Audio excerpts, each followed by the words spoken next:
O ikaw nga, magandang hapon po, magandang umaga, magandang gabi sa inyo. O ito na ang kasagutan ha sa iyong katanungan. Para ito sa sa mga may partner. Yung paulit-ulit mong tanong sa isip mo, yung hindi nawawala sa isipan mo, yung nagiging dahilan para hindi ka makatulog. May nagugustuhan bang iba ang partner ko ngayon?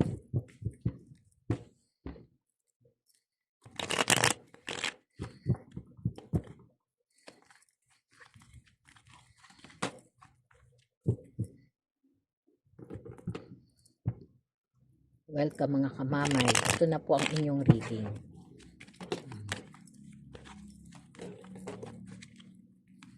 May nagugustuhan bang iba ang partner ko ngayon?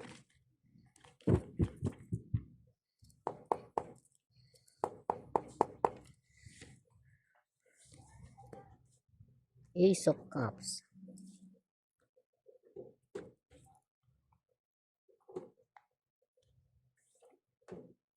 Two of Wands, saka Two of Pentacles. Seven of Wands. Nine of Pentacles and Nine of Cups. Dito po, no? Maraming gumugulo sa isipan mo, no? Pabalik-balik. No? Pabalik-balik. Tapos, nakikita ko dito ha, parang medyo hindi ka napapakali, no? Hindi napapakali, lagi mong tinitignan yung cellphone ng asawa mo, yung bag ng asawa mo, no? Kung may mga tinatago sa iyo, no? At dito tinitignan mo din, no? Kung sino yung mga pinupusuan niya, no? Sa internet, no? Dito nakikita natin na talagang pagka nabitawan ng partner mo yung kanyang cellphone, ay agad mo itong kinukuha pag nakatalikod ha. Pag ito'y nakaresonate sa iyo, ito ang reading mo. At dito no, sinasabi pa rin no, dahil dito no, meron tayong Two of Pentacles saka Two of Wands no. Nagkaroon na kasi ng trust issue no mula sa mga nakaraan, kaya medyo nagbabantay ka, nag-aalala ka dito sa sitwasyon na to no. At ito'y pabalik-balik sa iyo, pabalik-balik sa isipan mo. Kaya mas parang ano ka ngayon, mas aware ka no, mas binabantayan mo yung mga galaw ng asawa mo o ng partner mo no. Welcome po ito sa lahat ng gender ha. At dito no, sinasabi pa rin na talagang nagkaroon ng nagkaroon ng paulit-ulit no na parang pagkakamali itong iyong partner. Kaya palagi mo tong pinagbibigyan no, kaya ngayon lagi mo rin siyang binabantayan no sa kanyang mga galaw, sa kanyang mga ginagawa, dahil parang masyado kang nasaktan mula dun sa nangyari, mula sa past no. At dito no, sinasabi pa rin no sa Nine of Cups no na talagang andoon yung mga ah, mga sitwasyon na parang laging nagkakaroon ng pag-aaway.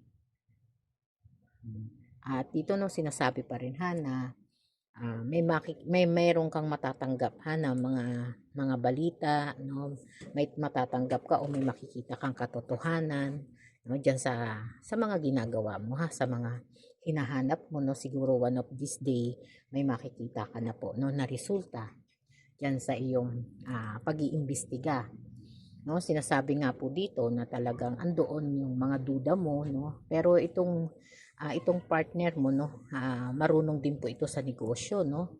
Magaling din siyang mag-handle pagdating sa financial no.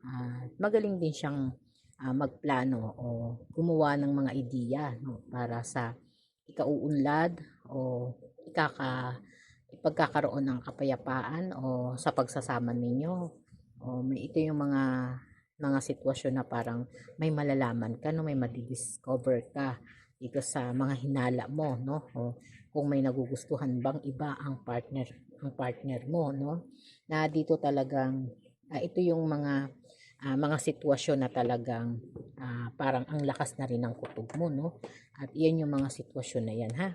At sinasabi nga dito no na pinapakita pa rin dito no na pagka nakakita ka na o nagkaroon ka na ng balita o may na-discover ka na dito sa mga iniisip mo ay makakagawa ka na ng desisyon, no? Yung desisyon na parang natatakot ka naman ding gumawa pero tinutuloy mo lang. No, tinutuloy mo lang, binibigyan mo lang siya ng pagkakataon na talagang maayos ang pagsasama niyo.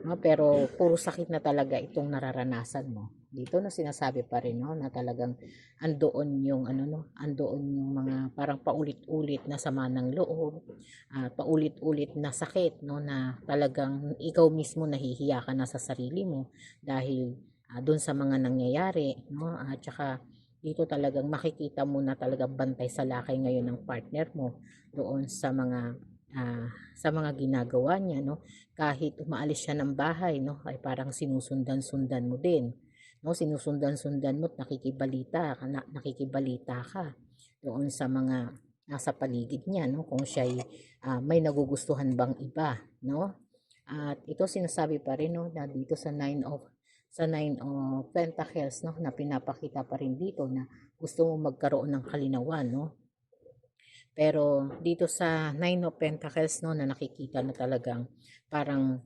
pumapanatag ang kalooban mo dahil sa ngayon ay wala kang natatagpuan no walang natatagpuan kahit maghanap ka ng maghanap no kahit umikot ka pa ng umikot at hindi ka matulog sa gabi no wala kang natatagpuan walang nakikitang kahit anong senyales na may nagugustuhan bang iba ang partner mo sa ngayon no pero sa ngayon parang iyan yung talagang binabantayan mo no na magkaroon ng katunayan para makagawa ka ng mga desisyon dahil nga sa pinagdaanan mo nung mga nakaraan na talagang parang feeling mo uulit-ulit no uulit at uulit-ulit no kaya ito yung mga sitwasyon na parang sa ngayon no may four of wands tayo no tsaka king of wands.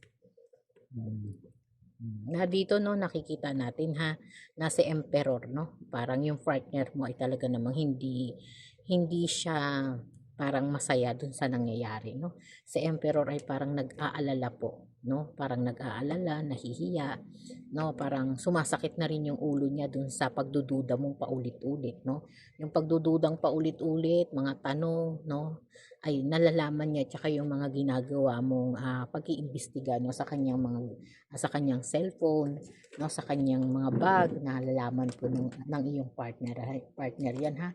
Pero dito no, sinasabi nga rito na parang alam naman niya yun, no? Kaya lang kinokontrol na lang din niya yung sarili niya, kinokontrol na rin din niya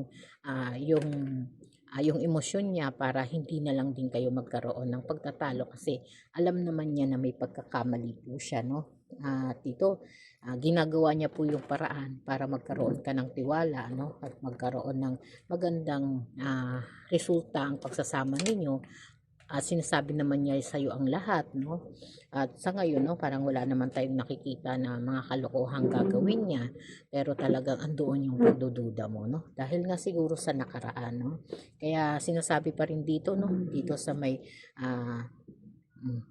Knight of Wands no na ipanatag mo yung loob mo ha dahil sa ngayon no parang sinisikap naman niyang ayusin no sinisikap niyang bumawi sa lahat ng mga pagkakamali niya sa mga nagawa niya no kaya sa ngayon no parang tanggalin mo sa isipan mo yung mga tanong na may nagugustuhan bang iba ang partner mo ngayon no ang partner mo at ito po ang Four of Wands no na sinasabi pa rin po dito no na talagang sa ngayon magsasaya ka na ha. Magsasaya na dahil parang ito na yung tamang oras para siya'y magtino no at hindi na gumawa ng mga kalokohan. Hindi na siya magkakaroon ng lihim sa iyo no. Parang hindi niya na uulitin yung dating ginawa niya po no. Kaya ngayon no magkakaroon na ng masayang pagsasama no at tahimik na pamumuhay bilang magpartner kayo no.